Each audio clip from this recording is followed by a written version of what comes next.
Welcome to True Drew Podcast, your source for all things Nancy Drew. I'm your host, Avery, and on this podcast, we'll discuss everything from the Nancy Drew books, to computer games, to movie adaptations, and TV shows. Nothing is off the table. So if you're a True Drew, you'll definitely want to tune in for this podcast. Hello and welcome back to another episode of True Drew Podcast, and today we're going to continue our discussion on the 1970s Nancy Drew / Hardy Boys TV show. I feel like I need to talk like the guy on the show who introduces the episode, because he'll be like, on tonight's episode, Nancy Drew and the Mystery of the Fallen Angels. It's super dramatic, which, I don't know, that can be my style sometimes. But anyways, that is what we're talking about today. Season 1, Episode 10, The Mystery of the Fallen Angels. So let's go ahead and jump into my direct notes for this episode. So right away, this episode of the TV show opens up with Nancy and her friends at this carnival. And Nancy and George are doing like a ring toss. They're tossing these rings onto these different bottles, and they're winning these stuffed animals that are the prizes. And this guy in the booth, who is, I guess, manning it, is complaining to them, and he's like, this is supposed to be for a charity that we're set up this carnival for, and nobody's helping me work today. And Nancy, being the sweet angel that she is, she's like, well, I'm gonna donate these stuffed animals that we've won to the children's hospital. And then she's like, 3 more, please. Nancy Drew is not only good at solving mysteries, she is a kind, sweet soul. And I don't know, I'm just saying, if it was me and I was playing ring toss, the kids at the children's hospital would be out of luck, because I would probably not win anything. I don't have the best hand-eye coordination in the world, known to the world. It's not really known to the world. I try to keep that a secret. We also see the famed carnival ride called the Zipper. If you don't know what this thing is, you should look it up. It's one of those rides where you're in a cage, basically, and it flips you end over end. And I don't imagine myself doing very well in a ride like that, but those things have killed people. They're not an amusement park ride to take lightly. But it's also kind of cool because while we're watching this, we see the names of different actors flashing up on the credits on the screen, and Jamie Lee Curtis is in this episode. I actually talked about this in episode 67, the first episode where we talked about the 1970s Nancy Drew TV show, and it was season 1, episode 2, The Mystery at Pirates Cove. Jamie Lee Curtis actually auditioned to play Nancy, so there was almost this alternate universe where she could have been Nancy Drew. I don't know, it's just weird trying to picture Nancy Drew endorsing Activia. We also see Ned at a fortune teller's booth, and the woman who's reading his fortune is like, oh, I see nothing but problems, when she's looking at his hand.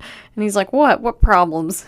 And she says, you're too forceful of a man, too masculine for the average woman. And he's like, oh, that problem. So I can just almost picture the wheels in his head turning, like, maybe this is why Nancy won't go on a date with me. When in fact, I think it's the opposite problem, because on the show, on this 1970s TV show, I feel like they made Ned into too much of a pushover. I don't know, it's just my personal opinion. We also see that Carson Drew is up in this mansion where I guess there's a lot of property around it, and that's where the carnival is set up. And the wealthy people that live in this mansion are friends of Carson's, and I guess they're putting on this charity event. And the couple, I believe their last name is the Jordans, are, pouring everybody drinks, and the wife is joking about how they can't downsize. She's like, we need 18 rooms apiece. I was just like, oh my gosh. Like, I know you're being sarcastic, but it's like, I don't know. Like, the way that people who are really wealthy joke, it's like so tone deaf. I don't know what I'd do without my yacht. Well, I'm telling you, the rest of us do just fine. But on the bright side, I guess this benefit, this charity thing that they're putting on is a good thing. So as Carson and that couple are toasting and drinking in the other room, we see this guy come up on the porch of the mansion, and he's wearing like a really retro, like, just picture a 70s t-shirt with like numbers on it. It's just very athletic looking. And he kind of looks like Jacob Black from Twilight. Like, that was the first impression I got. He's got the long black hair, and he goes up and knocks on the door, and the maid lets him in. And so I guess we're supposed to infer that they know each other, because she says, Henry, we're gonna get caught. I wish you could just tell people who you are. And then we cut to this motorcycle gang. They just roar up on their motorcycles, and the woman that has employed them to run the carnival is like, you all need to stop joyriding. I hired you to work the rides. And then we see Jamie Lee Curtis in a blonde wig. She kind of looks like Rosie the Riveter because she's got this denim shirt on that's tied up at the waist and then a red bandana on. And the woman that employed them, Thelma, calls them angels. So I guess this is where the title of the episode comes from, Mystery of the Fallen Angels. And then Thelma tells them, can you all just pretend to be human and go out here and work the rides? And I was just like, oh, plot twist, they're vampires. Probably not, but you know. And that's also, like, Nancy Drew and the supernatural mixing. That seems like a weird concept, but I've heard that that's what happens in the CW show. I still need to watch it. Also, this one guy in the gang, I don't know his name. He has a problem with putting his hands on these women's faces. It really bothered me. Like, he was flicking Jamie Lee Curtis's earring, and then he went over to this other girl in the gang and was like holding her face with both his hands in a really aggressive way. And I was like, okay, don't like that. And while we're on the subject of these characters whose names I don't know, this show doesn't do the best job with introducing characters. They just throw the names out randomly and you're like, you don't really pick up on it sometimes. So I'll be like, oh yeah, that one guy in the jacket or that girl with the hair. Because I don't know, it just doesn't, I think they do not the best job with that. Maybe I'm not observant. I don't know. Case in point, the guy with the numbered t-shirt that I said was named Henry, I think his name is Harry, but everybody said it differently. Like, sometimes it sounded like they were saying Harry. Sometimes it sounded like they were saying Henry. I was like, y'all need to enunciate. I tried to look it up on IMDb, too, and sometimes it was hard to find all these little minor characters' names, too. I'm just going to call him Jacob Black. So we see Harry, or Henry, either one, or Jacob Black. He comes out into the hallway of the mansion, and Mr. Jordan runs into him, and he's like, can I help you? And he's like, oh, no, sorry, I just got lost in your house that I'm not supposed to be in. But what really gets me about this interaction is the guy, Mr. Jordan, says, oh, he used to work at this store, and he recognizes Harry, and he says, you know, I don't like him wandering around my house. And I get that, like, that's one thing, but then he says he wasn't even invited to the benefit. And I'm like, what? So you just invite all the rich people to the benefit? I mean, they have the money to donate to the charities, but it's like, I thought that sometimes those are open to everyone. I don't know, it just seemed like a very snobby thing of him to say. So the next couple things that happen, we see the motorcycle gang that's working the carnival rides and the cotton candy stand. They give each other this signal, and then they all leave their places. So they're up to something. And then we see Harry and Tina in the kitchen of the Jordan's home, and Harry is like, Tina, you can't tell them that we know each other. Like, just pretend that I wasn't even here. Interesting. The next thing to happen is we see the motorcycle gang circling the Jordan's mansion, and one of the girls is standing outside and standing watch, and Jamie Lee Curtis and a couple of the other members of the gang are getting ready to come out of one of the upper windows. And then we see Nancy, Ned, and George walking by, and Ned is telling some kind of joke. And then the girl outside signals to the gang with a whistle, so she's basically telling them, don't come outside, there's somebody here. And Nancy, George, and Ned instantly hear it and are on alert and are wondering, where did that whistling noise come from? But they kind of brush it off and walk off, and then the girl signals again with the whistle, the gang comes out of the mansion, and then they all resume their places in the carnival like nothing happened. Very weird. What were they doing inside the Jordan's house? So next we see Nancy, George, and Ned leaving the mansion, and they have this big raffle thing that they put like raffle tickets in, and they're going to draw it out for different prizes, I guess. But then they hear a scream from upstairs, and Ned drops all of the tickets everywhere, and they run upstairs to investigate. And then I believe Miss Jordan's name is Clara. I think that's her first name. It's her that screamed, and so everyone runs upstairs, and the safe is open that they have in the wall, and she says, all my jewelry is missing. And so her husband is kind of very calm about it, but Carson is like, well, was it insured? And he said, well, it was insured for about $1 million. And Nancy asks if Miss Jordan is positive that the jewels were stolen that night, and she says, yes, I came up earlier and the jewelry was here, and I put some on before I went down to the carnival. So next, the cops roll up to the mansion, and the guys in the motorcycle gang are standing around in the carnival at their assigned positions, and they're starting to look a little antsy, but the sheriff walks upstairs and he asks if anything was touched at the scene, and Nancy's like, of course not.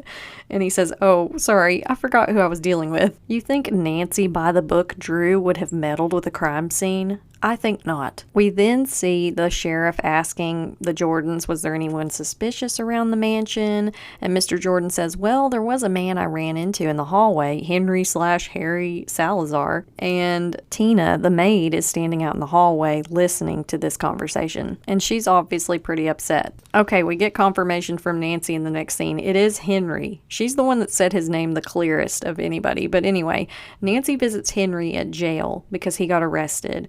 And Nancy's trying to figure out, like, why were you at the Jordan's house? And he is very tight-lipped and won't say anything. And Nancy was like, does it have anything to do with Tina? So then Henry spins around and he's like, let's not involve an innocent party in this. Let's ruin just one person's life at a time, okay? But Nancy says, well, my dad has volunteered to be your attorney and we want to help you. But Henry won't say anything else, so Nancy leaves. The next scene we see in the episode, Nancy is talking to Tina, the maid, and she's trying to get some information from her and asking her if she knows anything that could prove Henry's innocence. And she just says, I can't tell you anything. And following that conversation, Nancy goes upstairs to talk to the Jordans, the sheriff, and her dad. And the sheriff closes the door and he starts asking the Jordans about Tina, the maid, and how long she's worked for them. And he says maybe she was an accomplice to Henry Salazar. But Nancy jumps in to defend him and she says, well, there were hundreds of people here last night at the carnival. Any one of them could have come in here. And her and the sheriff kind of have this back and forth. And the sheriff says, well, the carnival has moved to a different county. It's out of my jurisdiction. This is what we're going with. Basically, a bunch of red tape. So as Nancy and Carson are leaving the Jordans' mansion, Nancy tells her dad, I'm going to go poke around at that carnival and see what I can learn about the workers. So the next day, Nancy gets dropped off at the carnival by George and Ned, and they're worried about leaving her there alone, but she's got it all figured out. She's got this alternate identity for herself, and she's like, oh yeah, I'm just gonna pretend that I'm a runaway, and I'm sure everything will be fine. But also, can we talk about what Nancy is wearing in this scene? Because she's wearing like a bikini top, bell bottoms, and a tied up top. Like, don't get me wrong, it's an entire vibe, but I'm just like, I guess this is her undercover look. Not the most discreet, but I guess Nancy was like, well, a runaway wouldn't be wearing a matching pantsuit. So this next scene is hilarious because I wrote down Nancy Drew, motocross girl, because she walks up to some of the different workers and she's like, oh, this is a cool bike. And the guy who's working on something near it is like, oh yeah? What do you know about it? And she's like, I got one like it just back home. And he's like, where's home? And she says, wherever. And then he kind of smarts off to her and he's like, well, if you've got one just like it, then why don't you just ride it? And so Nancy's like, okay. So she just pops down on the seat and puts a helmet on. And I thought to myself, oh no, what has Nancy Drew gotten herself into? Because, like, to my knowledge, she doesn't know how to ride a motorcycle, but that's where you'd be wrong. She definitely does. Not only does Nancy know how to ride a motorcycle, she pops a wheelie. Like, she is getting it. And so she's like riding around the carnival setup, and the guy, I think it's the guy who likes to hold the girls' faces, the guy I mentioned earlier, I don't like him at all. He's very annoying and very aggressive. He gets upset because it's his bike, and so he runs over and jumps on another bike and starts chasing Nancy around. And he's like, stop, you're going to crash it. And then Nancy goes towards the river, towards the water, and she wipes out the bike, but on purpose. Like, I can tell that she didn't do it on accident. She was doing it to stop herself. And then the guy just goes off of this ramp and into the water on his bike. And I'm just like, wow. That was epic. Like you were saying, I was going to wipe out on the bike. I think you just wiped out on the bike in a very bad way. And then as the guy is coming out of the water, Nancy's like, your bike handle's real good. And we get the first mentioning of this guy's name, the guy who likes to hold people's faces aggressively. His name is Vince. Like, see, this is what I'm talking about. Like, I would have loved to have gotten these characters' names earlier in the episode, but here we are. Vince is a huge jerk, though. He grabs Nancy roughly by the arm, and he's like, don't you ever touch that bike again. And she yanks her arm away from him, and one of the other guys in the group is like, hey, Vince, chill. And Nancy says, hey, I'm just looking for a job. Can you direct me to whoever it is that employs people around here? So Vince points out the lady, I think her name is Thelma, and Nancy goes over there, but she gets a parting shot and she says, I'm sorry about your bike. in the lake. Like, not the one that I was riding, the one that you wrecked yourself. So Nancy goes over to this lady that employs all the carnival workers, and she's like, look, you are causing a disruption. I want you out of here. And Nancy's like, no, I just want a job. And so this lady goes on this huge tirade, and she's like, all you youngsters are the same. You leave home and you come here, and she's like, you need to just go back home, because show business stinks. And meanwhile, Jamie Lee Curtis's character is talking to Vince, and she's like, I'm suspicious of that girl. She was at the benefit in River Heights. And her voice, like, just whenever Jamie Lee Curtis talks, like, I hear all her past characters, and I couldn't help it. I kept hearing Tess from Freaky Friday when she's like, oh, it's like I'm the crypt keeper. So anyways, the lady decides to hire Nancy, and then Vince comes over and is playing all nice, like, oh, it's no big deal. It's okay that you made me wreck my bike. And I was instantly on alert. I was like, Nancy, get away from this guy. He's not good news. But Vince is like, oh, well, we saw you in River Heights. What's your name? And so she says, oh, it's Joyce. And they ask where she lives. And she says, wherever. And then they shove her into one of the cars on the zipper ride. And Vince takes the car that Nancy's in and whirls it around several times and turns the zipper ride up to a really fast speed. And Nancy's just screaming, like, let me out, let me out. And it's so messed up that they intimidated her this way. Like, I hate people like this. I do not like when people physically harm people or put them in danger. It's just so messed up. The girl in the gang who whistled to signal to the guys not to leave the mansion the other night, she comes up and she's like, what are you guys doing? Let her out. So they finally stop the zipper ride and they let Nancy out, but she's limp. Like, she can barely walk. She has to sit down, and she's, I'm sure, like, nauseous out of her mind because this thing has flipped her end on end so many times. And Vince is like, are you ready to talk now? And Nancy's just mute at this point. And the girl who whistled to signal them the other day, she comes up to Nancy and she says, I know this girl. And you can tell on Nancy's face, she's like, oh no, my cover's about to be blown. And the girl says, my sister, it's a friend of hers. She sent her after me to find where I was. So she's covering for Nancy. And we finally here get the name of the girl who was whistling. Her name is Anne. So next, Nancy and Anne go into this camper and they talk privately. And Nancy's like, I really owe you one. And Anne says, yeah, you do. What are you even doing here? And so Nancy says, I just came to get a job. And Anne is like, you can tell the others that, but you need to tell me the truth. So Nancy does ask her a few questions about River Heights and what happened at the benefit. And Anne kind of avoids answering. And she says, look, you just need to be gone when I get back. You need to leave. I'll distract them so you can get away. We all know Nancy Drew, though, and she's not going anywhere. So the motorcycle gang rides off, and the next thing we see is Nancy working the shooting gallery, and Ned and George come by to see her and give her an update, and they say Tina, the maid, has been arrested. We also have a scene where Nancy, Ned, and George break into Vince's camper van, and they see that he has stolen a bunch of TVs. And Henry Salazar also shows up at the carnival and talks to Nancy, and he says, I need your help. And Nancy's like, well, you need to tell me what you were doing at the mansion and what this has to do with Tina. And he still will not tell her anything. So Nancy's like, I can't help you unless you tell me or tell my dad. Henry's still being tight-lipped, so Nancy goes back to the shooting gallery. And one of the other guys in the gang, he's this blonde, curly-headed guy. He comes over, and I don't know what the deal, like, he always looks like he's wearing a rubber band around his head. Is it like a headband? It's the weirdest looking thing. But he tells Nancy, hey, you need to come with me. You need to see what we do to people who steal, because they are suspicious, and they're like, we know you broke into Vince's van. So then we cut to this scene where all of the motorcycle gang is running around Henry Salazar in a really aggressive way. They're just zooming around him, and they accuse him of breaking into the van, and they're kind of trying to connect him to Nancy also, but he denies it. He's like, no, I was just looking for food, and I didn't break into the van. So while one of the guys isn't paying attention, Nancy hops on the motorcycle, and she kicks it off and she zooms around, and Henry Salazar like karate chops and kicks the motorcycles like in a row, and they all like fall over like dominoes. And then he jumps on the back of Nancy's motorcycle, and we have this crazy scene where they're just zooming around the carnival and chasing each other, but the cops show up and they arrest the gang. So basically the gang was stealing all of these appliances, but it turns out that Mr. Jordan stole his own jewels. They wanted to collect on insurance for the jewels, and so he left the safe open conveniently, and they're the only ones that would have known the combination. They tried to pin it on Tina earlier in the episode, but there was no evidence that she knew the combination. But Nancy pretty slyly just gets the Jordans to admit to it and tell her everything, and she knows that they had some bad investments and they needed this money.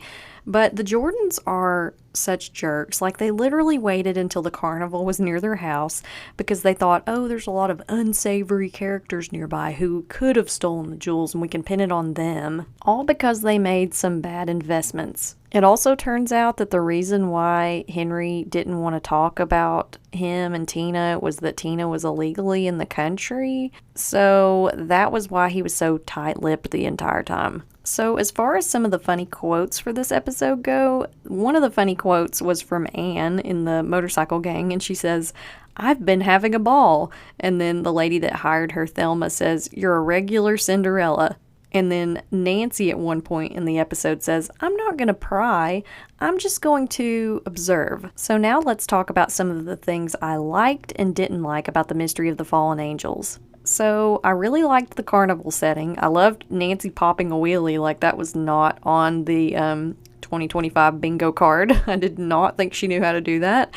But the things I didn't like about this episode, the Jordans were going to basically let Henry and Tina take the fall for the stolen jewels and their bad investments, which is so messed up. I also didn't like that it took so long to figure out the names of some of these characters. Like, some of them were sprinkled throughout, but I was like, can we not just get like, I don't know, like, this is so-and-so, or this is so-and-so. Now, when it comes to the books and games that this episode reminded me of, I was instantly reminded of The Ringmaster's Secret because it has to do with a circus, and this carnival setting was sort of similar to that. And then also The Mystery of Lilac Inn. There's some jewels that go missing in that book, and this was kind of the center point of this episode as well. So if I were to rate this episode of the 70s TV show, I would give it 4 magnifying glasses. It was really fun. The carnival setting was fun. Nancy riding a motorcycle around was enormously entertaining. Jamie Lee Curtis's unexpected cameo was really cool, and it was just really fun. Like, minus Nancy getting thrown in the zipper ride. Like, I don't know how she didn't puke in that. I commend her. So yeah, that concludes today's episode, and for next week's episode we're going to talk about season 1 episode 12 of the 1970s TV show, The Mystery of the Ghost Riders Cruise. I'll see you guys next time. Thank you for listening to this episode of True Drew Podcast. Can't get enough of the podcast? Then check out my subscription series, True Drew Files, available on Apple and Spotify. For Nancy Drew books and merchandise, you can check out my website, www.truedrewpodcast.com. For business inquiries, you can contact me at truedrewpodcast@gmail.com, or you can connect with me on Instagram at truedrewpodcast.